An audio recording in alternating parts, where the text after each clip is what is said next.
I'm Scott Horton. It's the future of freedom.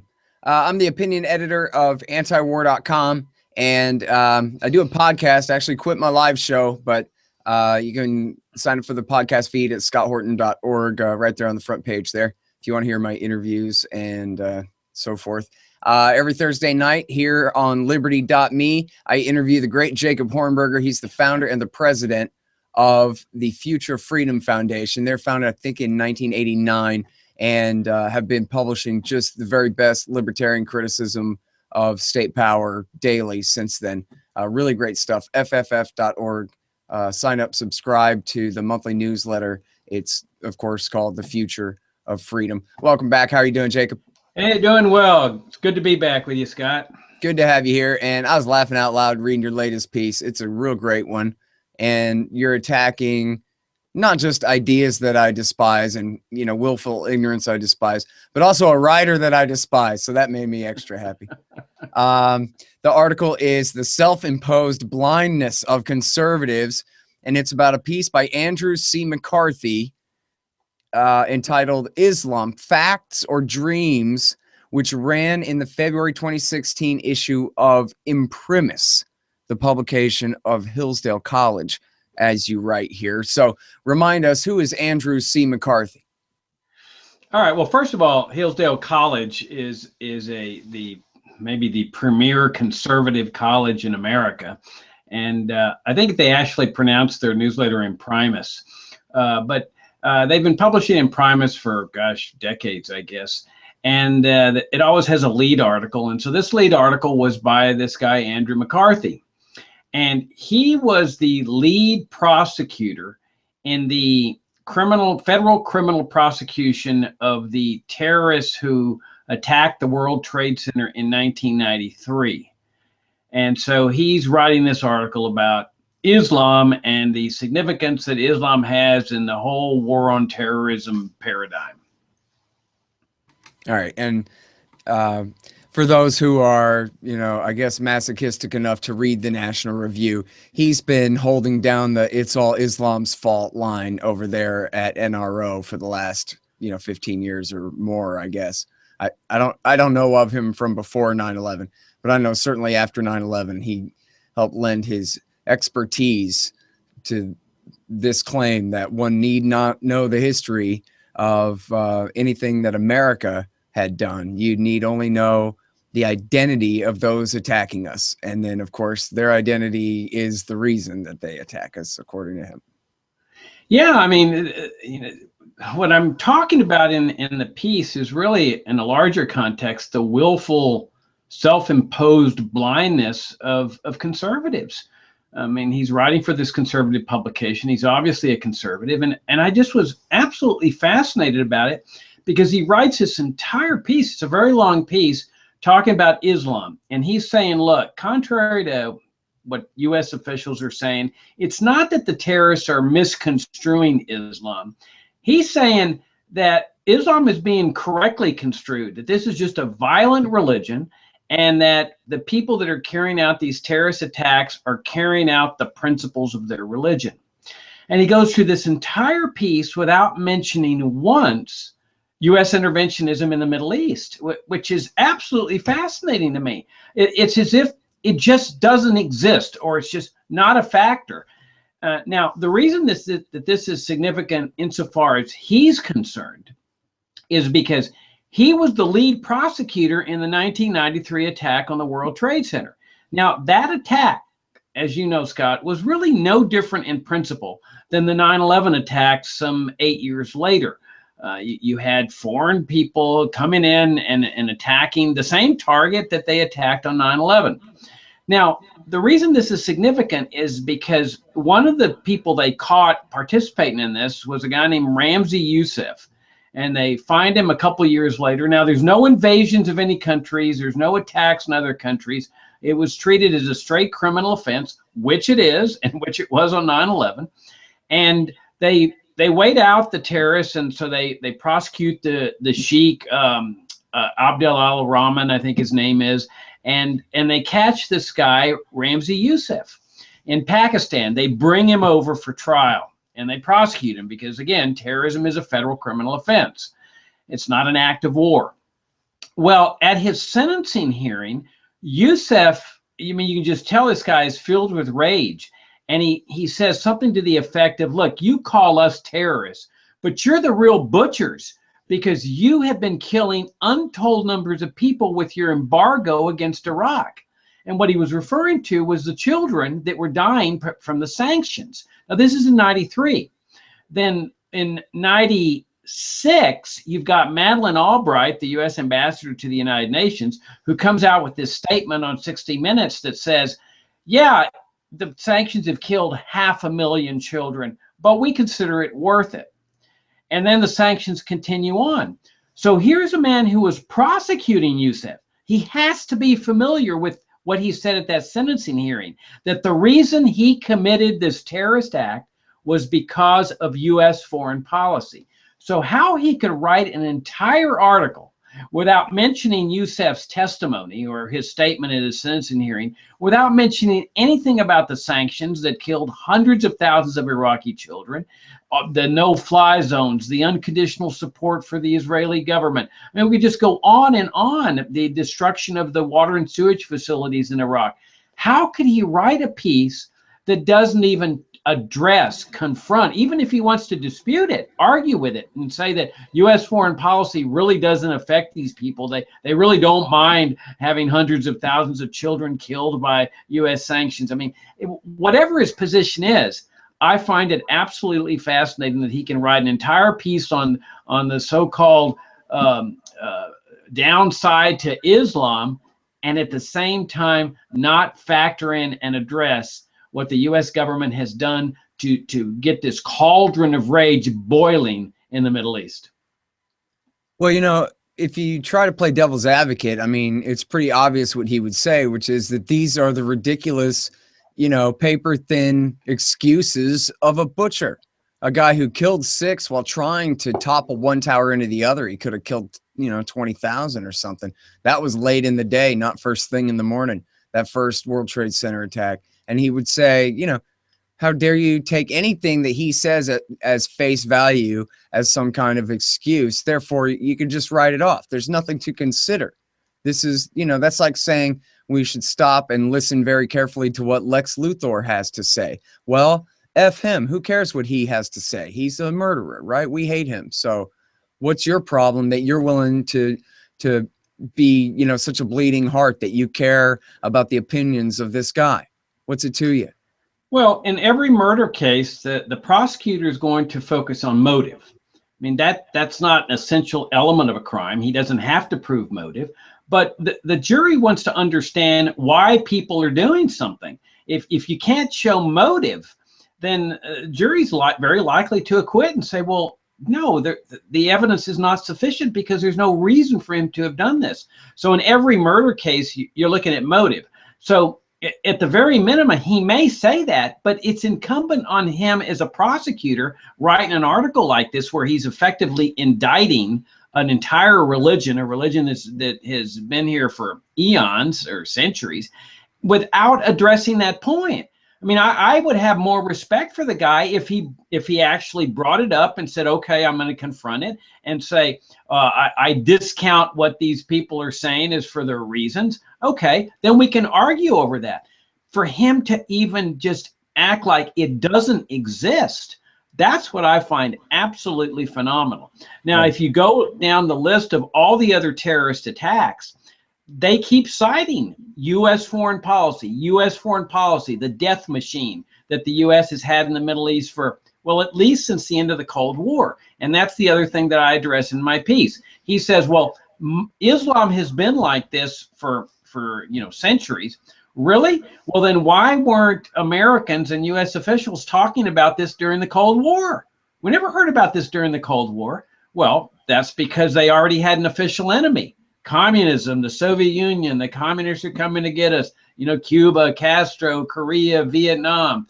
And in fact, when it was the Soviet Union doing the occupying of Afghanistan and not the U.S. empire, the U.S. empire was partnering with extremist Muslims.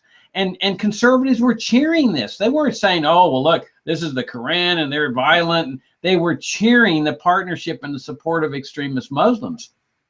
And so after the Cold War is over, suddenly, unexpectedly, and the Pentagon, the CIA, and the rest of the national security establishment are panicky because people are talking about a peace dividend and reducing military spending and stuff.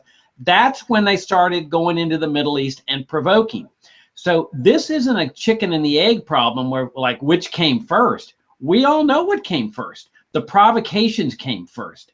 And when they provoked these people, they knew full well what they were capable of. They knew they were vicious people, at least some of them. And so when the terrorist attacks came on 9/11, they played the innocent and said, oh, we had no idea this was going to happen. Well, even if that's true, which is doubtful, they darn sure knew it was going to happen after that, and yet they continued provoking them. They invade Iraq, a country that had never attacked the United States. They invade Afghanistan. Most of the people they killed there had nothing to do with 9/11. And oh, by the way, as I wrap up my article, they install 2 official Islamic regimes in Iraq and Afghanistan. Check it out. It's in the constitution of both countries. I have links there in my article. It says this is an Islamic country.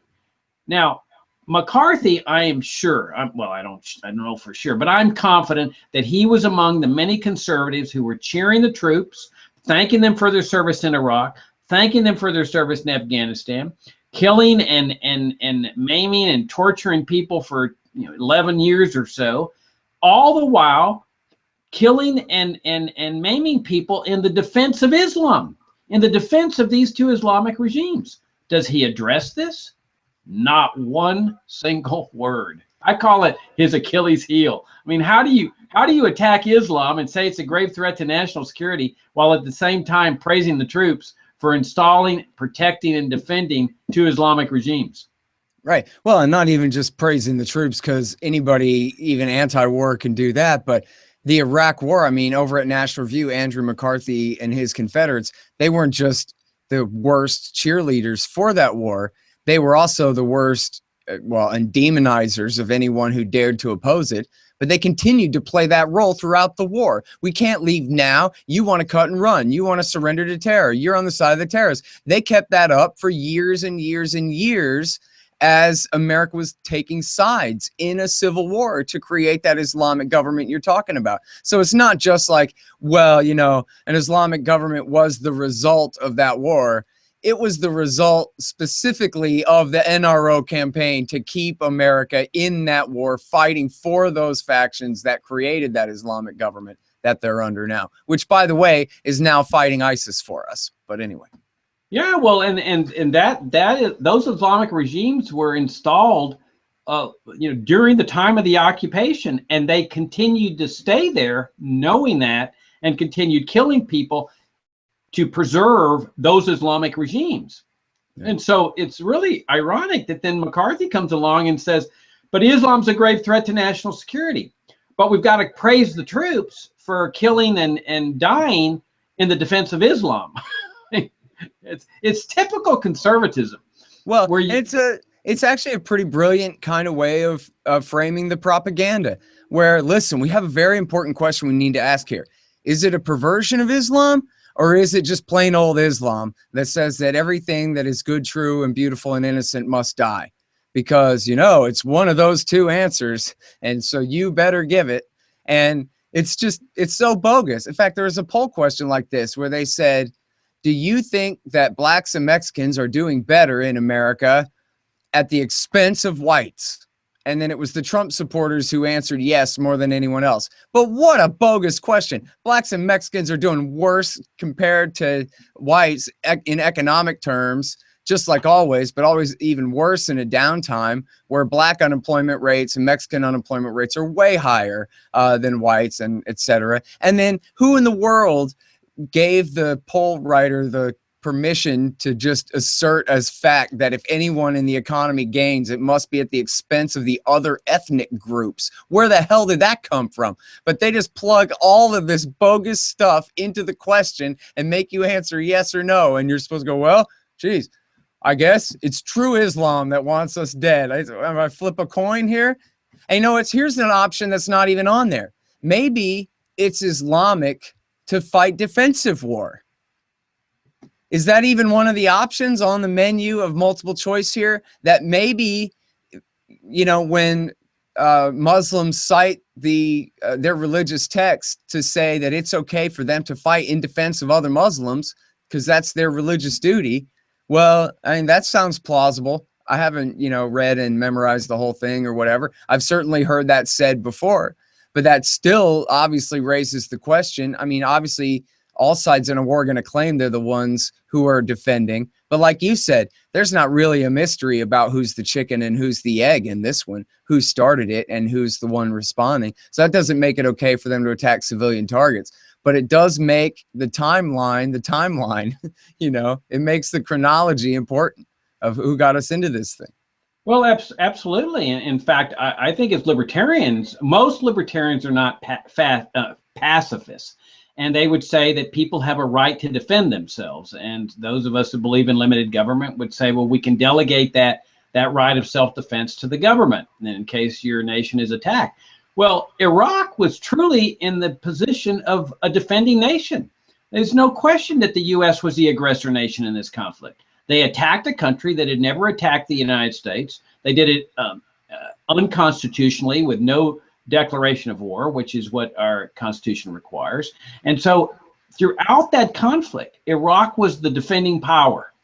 Now, the point you make is a very interesting one about are the people who are committing these terrorist acts misinterpreting the Quran, the Islamic religion, or are they following it? And McCarthy puts himself in a very difficult position, it seems to me, because the people that claim, well, they're misinterpreting it, they're in a stronger position, because McCarthy is essentially then indicting all Muslims. And he's saying that they're all potential terrorists because if they follow the dictates of their religion, they're going to attack us all. Now, the import of that is, and I always tell this when I get this argument from people that the Muslims are a dangerous people, I tell them, look, whatever you do, don't go out and start killing Muslims here in the United States, because you're going to get it. You can't get up in front of a judge and say, we're at war. We're at war against Islam. You're going to be indicted for murder. And when you're indicted for murder, you're not going to be able to go up in front of the jury and say, ladies and gentlemen, we're at war with Islam. They're a threat to national security. I had a right to kill the enemy. This is war. That's not going to work. And yet, how does McCarthy get around that? If he's saying that all Muslims, if they follow their religion, are murderers or potential murderers, then it seems to me the natural import of that is, well, if we're at war, then, what's wrong with killing the enemy during time of war? Well, and there's a standard neocon talking point that they don't quite say this explicitly, but the implication is 90% of Muslims are all blasphemers who are faking it and don't really believe it, I guess. And then there's the 10% that are the radicals, the true believers. But of course, 10%, help me with my arithmetic here, Jacob, but 10% of 1 billion people is still 10 million people, right? That have to be exterminated in our Holocaust in order to erase radical Islam from the face of the earth. When meanwhile, as recently as 2011, there were maybe a couple of thousand of these guys in the world. Now there are quite a few, maybe 30 or 40,000, a few tens of thousands of these guys on the whole planet. And that's only because Obama took their side in Libya and Syria. Otherwise, their entire thing, had more or less dried up, even in Iraq. Well, putting things in a larger context, suppose the U.S. national security state, instead of the sanctions against Iraq that were killing all those children, the invasions of all these countries, suppose they had invaded instead Vatican City. And they were killing Catholics, priests, everybody living in Vatican City like crazy. And they were occupying that area. There's no question that if all of a sudden Catholics started responding in some way, whether acts of terrorism or attacks on troops, that they would come back and say, oh, well, we've got this war on the Catholics. The Catholics are a violent religion. That, my gosh, look at the Catholics are attacking U.S. targets. They're attacking U.S. civilians. The Catholics. And that's exactly what's going on here. I mean, when you go into the Middle East, you're targeting large numbers of people who happen to be Muslims.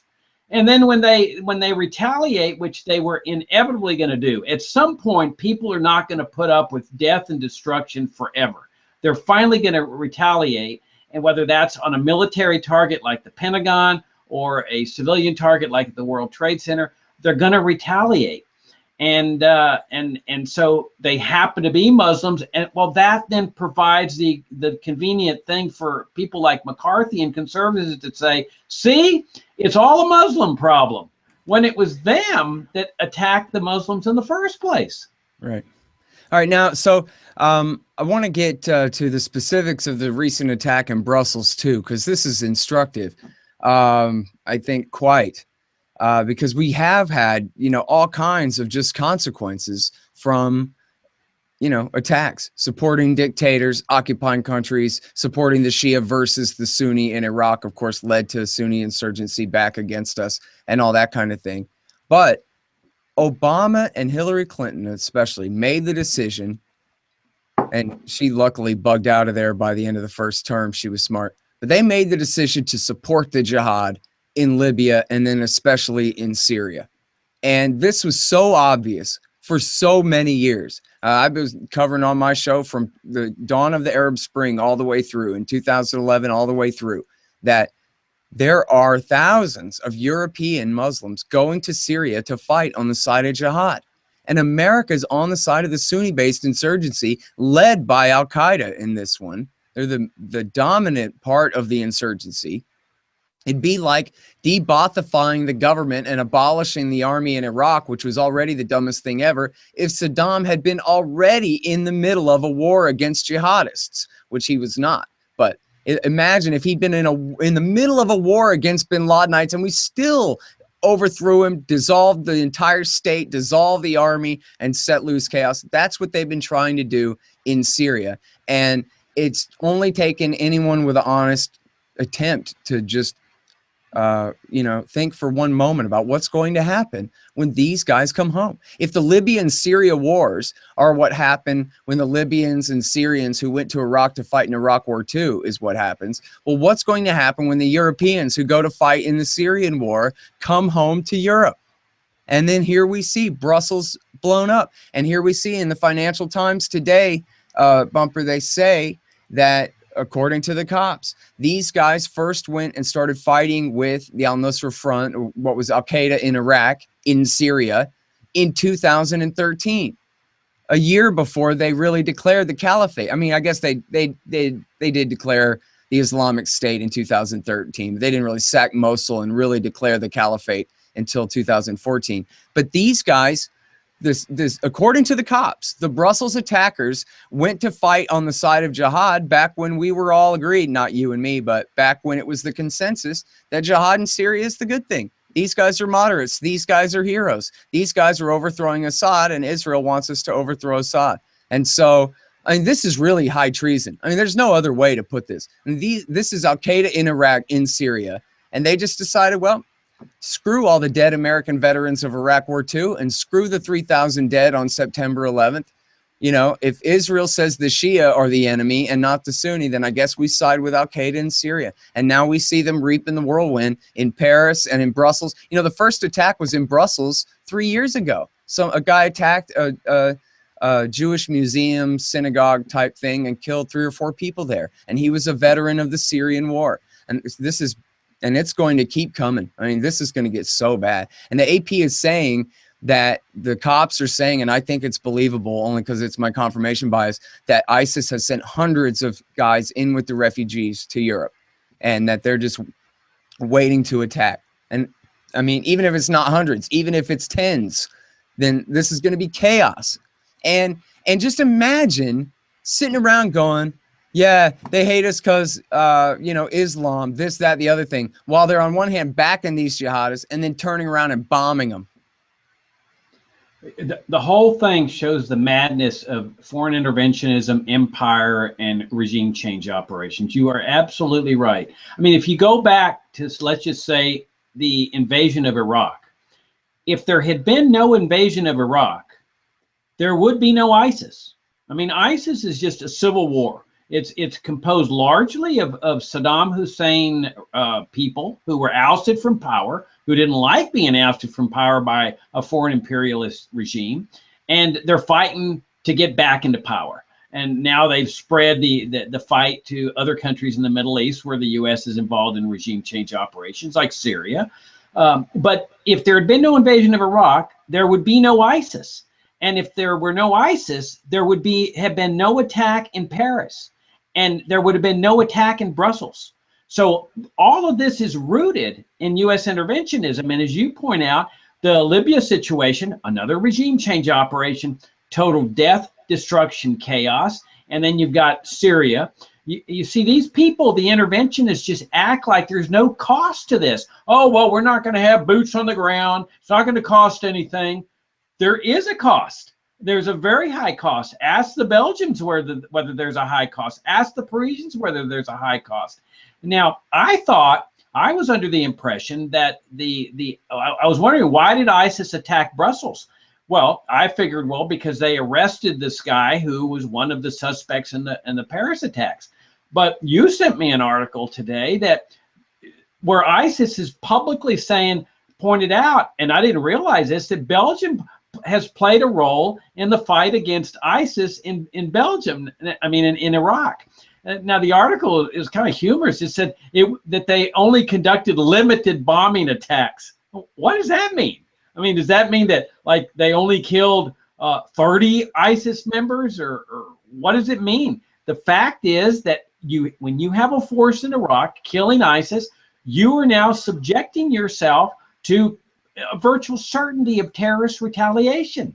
Let's compare it to Switzerland, Scott.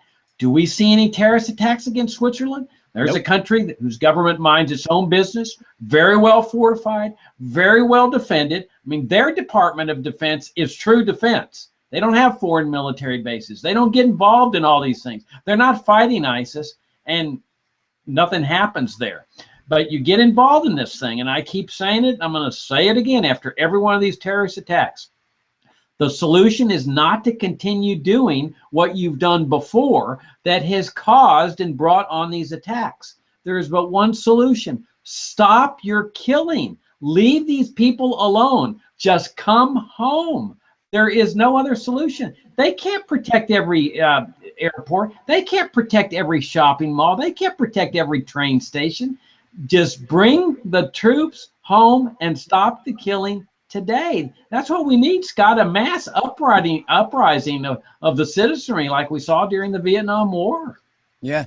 And, I think it really should be easy. I mean, I know Hillary is, I guess she's the front runner on the Democratic side. I have to shrug and concede that. But it still seems to me like someone of some, higher level of stature, media exposure could, maybe even Donald Trump, could really frame this, that, listen, this is all the Bushes and the Clintons' fault.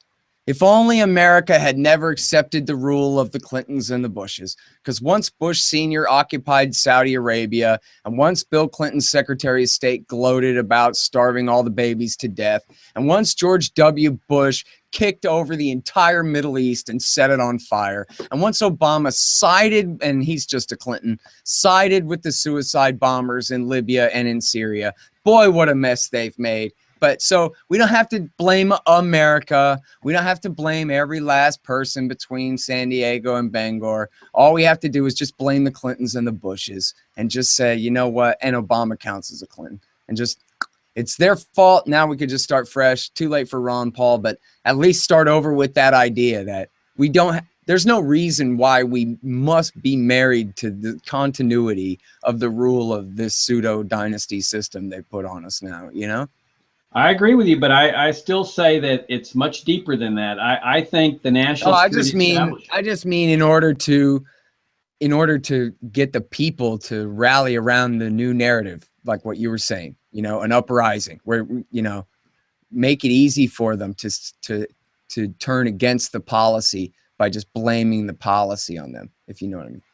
Yeah, I mean, yeah, you know me. I believe it's a structural problem. I think that all these presidents were pawns of the the Pentagon, the CIA, who I think needed a new official enemy when the Cold War was over. They knew when they went in there poking hornets' nests in the Middle East, they knew what it was going to produce. And they've benefited from it. I mean, yeah, you've got ever-increasing budgets, ever-increasing power of the national security establishment. I mean, this has been a big bonanza for them, and which is why I consider it one of the greatest rackets in history. I mean, Smedley Butler, he'd never seen this racket before.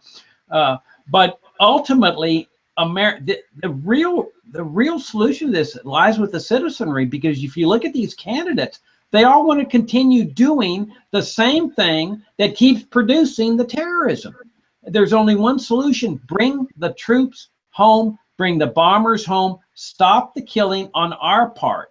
And I think that has to come only from the American people. I don't see it coming from the candidates. They have to take responsibility and say, we don't care what you candidates are saying. This is what we demand that you do. You bring these troops home, regardless of what your personal beliefs are. Exactly. All right, y'all. That is the great Jacob Hornberger. He's the founder and the president of the Future Freedom Foundation. That's fff.org. Sign up for the monthly journal there. It's very affordable, $25 a year. Good deal, fff.org/subscribe. And we're here every Thursday night for the Future Freedom here on Liberty.me. Thanks, Jacob. Hey, thank you, Scott. Enjoyed the show. And thanks, y'all, for watching.